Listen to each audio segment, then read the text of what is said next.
ನಾವು ಏನು ಮಾಡಿಬಿಟ್ಟಿವಿ ಅಂದರೆ ಅವ್ರನ್ನ ಕಾರ್ಮಿಕ ಸ್ಥಾನದಿಂದ ಕೂಲಿ ಸ್ಥಾನಕ್ಕೆ ಅದಕ್ಕಿಂತ ಕೆಳಗೆ ಕಾಂಟ್ರಾಕ್ಟ್ ಲೇಬರರ್ಸ್ ಕರೆದಾಗ ಬರೋದು ಇಲ್ದಾಗ ಹೋಗೋದು ಹಿಂಗೆ ಮಾಡಿಬಿಟ್ಟಿದ್ದೀವಿ. ಕಾನೂನು ಸಾಕಷ್ಟು ಇದ್ದಾವೆ ನಮ್ಮಲ್ಲೇ ಮಾಡ್ತಾ ಇರ್ತಾರೆ, ಬದಲಾವಣೆ ಮಾಡ್ತಾ ಇರ್ತಾರೆ.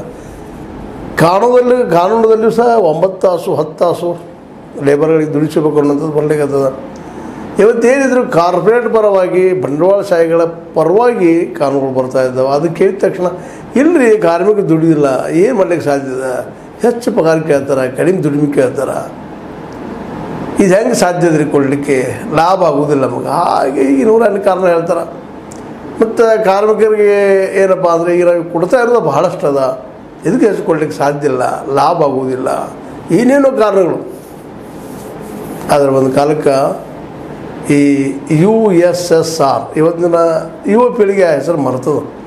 ಯಾಕಂದ್ರೆ United union of Soviet society ಅದೇನೋ ಬರ್ತಿತ್ತು, USSR ಅಂತೇಳಿ, union of republic of Russia ಅಂತೇಳಿ.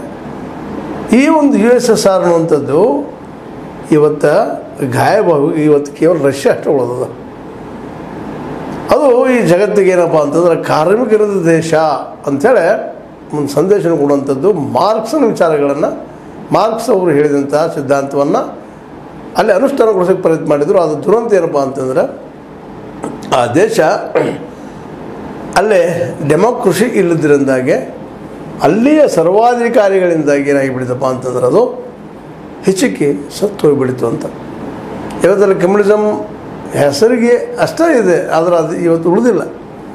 ಒಂದು ದೀರ್ಘ ಸಮಯದವರೆಗೆ 1917 ಈ ಸೋವಿಯತ್ ಕ್ರಾಂತಿಯಿಂದಾಗಿ ಇದಾಗಿತ್ತು. ಅದಕ್ಕೆ ಪೂರ್ವದಲ್ಲೇ ನಮ್ಮ ಮಾರ್ಕ್ಸ್ ಅವರು ಈ ಕಾರ್ಮಿಕರ ಬಗ್ಗೆ ಭಾಳ ಪ್ರೀತಿ ಇಟ್ಟುಕೊಂಡ ಮಾಡಿದಂಥ ಒಂದು ಏನಪ್ಪ ಅಂತಂದ್ರೆ ದೊಡ್ಡ ಕೆಲಸ ಅಂದ್ರೆ ದಾಸ್ ಕ್ಯಾಪಿಟಲ್ ಅಂತ ಬರೆದ. ಅದರಲ್ಲಿ ಕಾರ್ಮಿಕ ಶೋಷಣೆ ಹೆಂಗೆ ಆಗ್ತದೆ, ದಿನದ 12-15 ತಾಸುಗಳವರೆಗೆ ಹೆಂಗೆ ಕೆಲಸ ಮಾಡಿಸ್ಕೊಳ್ತಾರೆ ಈ ಬುರ್ಜ್ವಾಗಳು ಅಂತ ಕರೀತಾರೆ, ಮಧ್ಯಮ ವರ್ಗದವರು, ಅವ್ರ ಮೇಲಿದ್ದಂಥ ಶ್ರೀಮಂತ ವರ್ಗದವರು, ಬಂಡವಾಳಶಾಹಿಗಳು ಅಂತ. ಅದ್ರ ವಿರೋಧವಾಗಿರೋ ಒಂದು ದೊಡ್ಡದಂಥ ವಿಚಾರಗಳನ್ನು ಮಂಡಿಸಿ ದಾಸ್ ಕ್ಯಾಪಿಟಲ್ ಅಂತೇಳಿ 3 ಭಾಗಗಳಲ್ಲೇ ತನ್ನ ವಿಚಾರಗಳು ಹೇಳ್ತಾ ಹೋಗ್ತಾ ಇದ್ದಾರೆ. ಇದು ಒಂದು ಕಾಲಕ್ಕೆ ಸೈಂಟಿಫಿಕ್ ಮೆಥಡ್ ಅಂತ ಹೇಳ್ಕೊಳ್ತಾ ಇತ್ತು, ಆದರೆ ಫೇರ್ ಆಯಿತು. ಕಾರ್ಮಿಕರು ನಿಜವಾಗಿಯೂ ತಮ್ಮ ದೇಶವನ್ನು ಅದು ತಾವು ಕಚ್ಚಿದಂಥ ವಿಚಾರಗಳನ್ನು ಉಳಿಸ್ಕೊಳ್ಳಲ್ಲಿ ಅವ್ರಿಗೆ ಯಶಸ್ವಿ ಆಗಲಿಲ್ಲ. ಯಾಕಂದರೆ ಲಾಭ ಕಾಣಲಿಲ್ಲ ಅಂಥೇಳಿ ಈ ಒಂದು ಶ್ರೀಮಂತ ವರ್ಗದವರು, ಬಂಡವಾಳಶಾಹಿಗಳು ಹೇಳ್ತಾ ಇದ್ದಾರೆ. ಈ ಕಾರ್ಮಿಕರಿಂದಾಗಿನ ದೇಶ ಹಾಳಾಯಿತು, ಅತಿಯಾಗಿ ಅವ್ರು ಕೊಟ್ಟಿವೇನೋ ನಾವು ಸವಲತ್ತುಗಳನ್ನು ಅನ್ನುವಂಥದ್ದು. ಇದು ನಿಜವಾಗಿಯೂ ಕಾರ್ಮಿಕರ ಏನೈತೆ, ನೀವು ಕಾರ್ಮಿಕರ ಒಂದು ರೀತಿ ನಾವೇನು ಹೇಳಿ ಶಬ್ದನೇ ಇಲ್ಲಲ್ಲ, ಆ ರೀತಿಯಾಗಿ ಇವತ್ತು ನಾವು ನೋಡ್ತಾ ಇದ್ದೀವಿ ಕಾರ್ಮಿಕರನ್ನು. ಇವತ್ತು ಕಾರ್ಮಿಕ ಸ್ಥಿತಿ ಯಾವ ರೀತಿ ಇದೆ ಈ ದೇಶದಲ್ಲಿ ಅಂದರೆ ವಿಶೇಷವಾಗಿ ಈ ಅವರಿಗೆ ಬೆಲೆನೇ ಇಲ್ದಂಗೆ ಆಗಿಬಿಟ್ಟದ ಕಾರ್ಮಿಕರಿಗೆ. ಇವತ್ತು ನಾವು ನೋಡ್ತಾ ಇದ್ದೀವಿ, ಯಾವುದೇ ಒಂದು ಇವತ್ತು ಕಾರ್ಖಾನೆಗಳು ನಿಂತು ಹೋಗಿಬಿಟ್ಟಿದ್ದಾವೆ, ಇಂಡಸ್ಟ್ರಿಗಳು ಬಂದಾಗಿ ಹೋಗಿಬಿಟ್ಟಿದ್ದಾವೆ.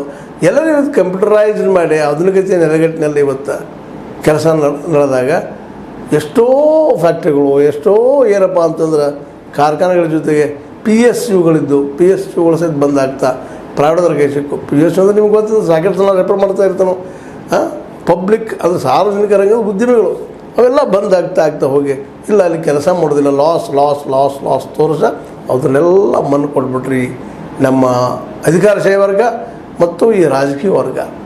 ಅದರಲ್ಲೂ ಅಧಿಕಾರಶಾಹಿ ವರ್ಗ ಜೊತೆಗೆ ಇಲ್ಲಿಯ ವ್ಯಾಪಾರಸ್ಥರು ಅನ್ಬೋದು, ಮತ್ತಾರು ಅನ್ಬೋದು, ಎಲ್ಲರೂ ಕುಡ್ಕೊಂಡು ಆ ಕಾರ್ಖಾನೆಗಳನ್ನ ಉದ್ಯಮಿಗಳನ್ನ ಪ್ರೈವೇಟ್ದವ್ರ ಕೈ ಕೊಟ್ಟು, ಪ್ರೈವೇಟ್ದವ್ರು ಏನದಪ್ಪ ಅಂದರೆ ಹೆಚ್ಚಿಗೆಲ್ಲ ಮಷಿನ್ ಬಳಸುವಂಥ ಉದ್ಯಮಗಳನ್ನು ಮಾಡಿಕೊಂಡು ಮಷಿನ್ ಮೂಲಕ ಕೆಲಸ ಮಾಡಿಸುವಂಥ ಜನರು ಉದ್ಯೋಗಗಳು ಕಳ್ಸ್ಕೊಂಡ್ರು.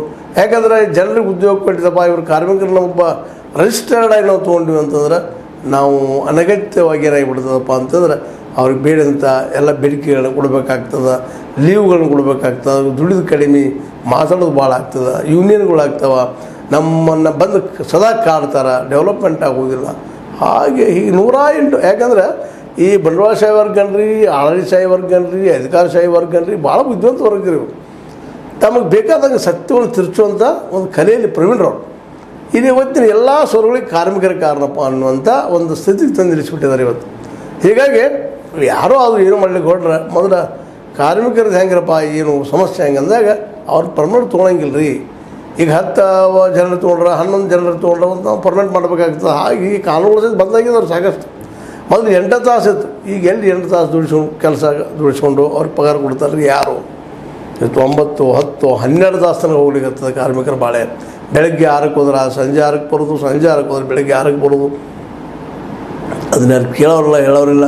ಯಾಕಂದ್ರೆ ಈ ಅಧಿಕಾರಶಾಹಿವರೆಗೂ ಭ್ರಷ್ಟ ಇಲ್ಲ 8 ತಾಸು ದುಡಿಸ್ಕೊಳ್ತಾ